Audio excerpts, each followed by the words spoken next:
Le théâtre assez Molière, la musique assez Energy Music Award, le cinéma assez César en France et ses Oscars aux États-Unis, et les comics ont leur Eisner Award. Et oui, les Eisner Awards sont la plus grande récompense qu'une bande dessinée internationale, qu'un comics, qu'un manga peut obtenir. En effet, c'est véritablement une grande fête pour les éditeurs et les auteurs qui touchent ces prix. C'est hyper prestigieux et c'est la récompense de toute la profession, une récompense internationale qui rivalise d'ailleurs avec les récompenses à Angoulême, bien sûr, puisqu'Angoulême c'est l'autre gros salon international de la bande dessinée. San Diego en est un autre, et chaque année à San Diego sont remis donc ces fameux Eisner Awards du nom de Will Eisner, un des pères fondateurs du comics moderne, qui a tellement œuvré pour faire sortir le comics de sa niche et du mépris qui pouvait être aussi associé à sa lecture et à son utilisation.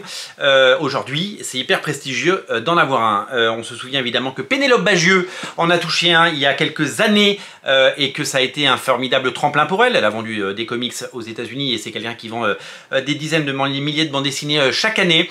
Et c'est toujours un achievement, comme on dit en anglais. C'est un accomplissement d'avoir ce prix. On a vu que les Manu Larsenet avait eu pour La Route le Eisner Award de la meilleure adaptation.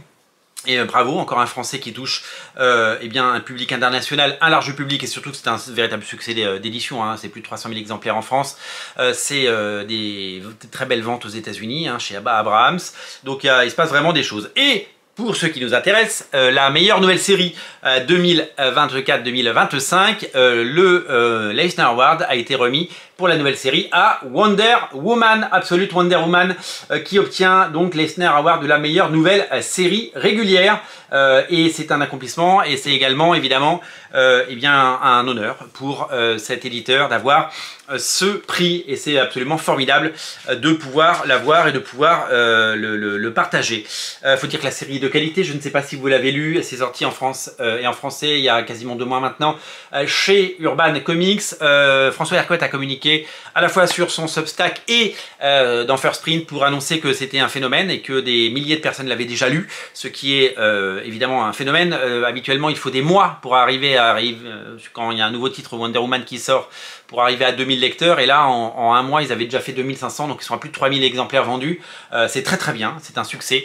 3000 exemplaires pour Wonder Woman en France, d'abord ce n'est qu'un début, mais c'est surtout un formidable succès. Vendre 3000 exemplaires en un mois, c'est tout simplement taré, donc ce qui veut dire que ce titre va continuer de se vendre, il se vendra sur la durée, il se vendra évidemment longtemps, et surtout que non seulement il est conseillé par les libraires, le bouche à oreille est délicieux, il y a un buzz, les médias en parlent, il a des prix, et c'est un comics qui évidemment remporte un suffrage très grand, puisque vous êtes très nombreux à le lire, à le découvrir. Il faut dire que la série est de qualité, et donc il faut évidemment saluer Kelly Thompson et Hayden Sherman, les auteurs de cette relecture des origines de Wonder Woman dans la gamme Absolute. Un titre de qualité, un titre qui étonne, avec la découverte pour moi d'un dessinateur, Hayden Sherman. J'avais absolument jamais entendu parler de ce type avant cette série.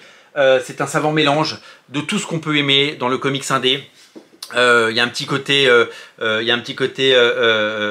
y a beaucoup d'auteurs déjà dans le découpage. Je trouve qu'il y a un petit côté J.H. Williams III, vous savez, l'auteur qui avait travaillé sur Batwoman pendant des années, un dessinateur fabuleux qui a fait Écolande récemment. Beaucoup de nombreux artistes qui évoquent le talent, des gens comme Wes Craig par exemple. On retrouve un petit peu de Wes Craig, je trouve, dans son talent. On retrouve évidemment beaucoup d'influence, et c'est surtout la singularité d'un artiste absolument génial. Et Kelly Thompson qui travaille depuis des années chez Marvel et chez DC, ici nous livre certainement un de ses meilleurs boulots.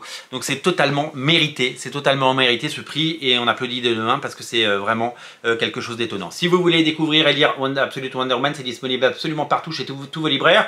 C'est le succès du moment, c'est le gros titre Wonder Woman, ça fait partie de la gamme Absolute. Évidemment il y a Absolute Batman et Absolute Superman qui cartonnent bien entendu. C'est à lire, à découvrir, c'est une formidable lecture estivale, et en tout cas c'est récompensé par un prix international, et c'est mérité. Donc ne passez pas à côté. C'est peut-être le moment, si vous ne l'avez pas encore fait, de découvrir Absolute Wonder Woman, disponible partout chez votre libraire. Merci d'être aussi nombreux à regarder Radio Comics, merci pour votre fidélité. On se retrouve très bientôt pour de nouvelles aventures et de nouvelles émissions. Et moi je vous dis à très bientôt. Salut, bye bye.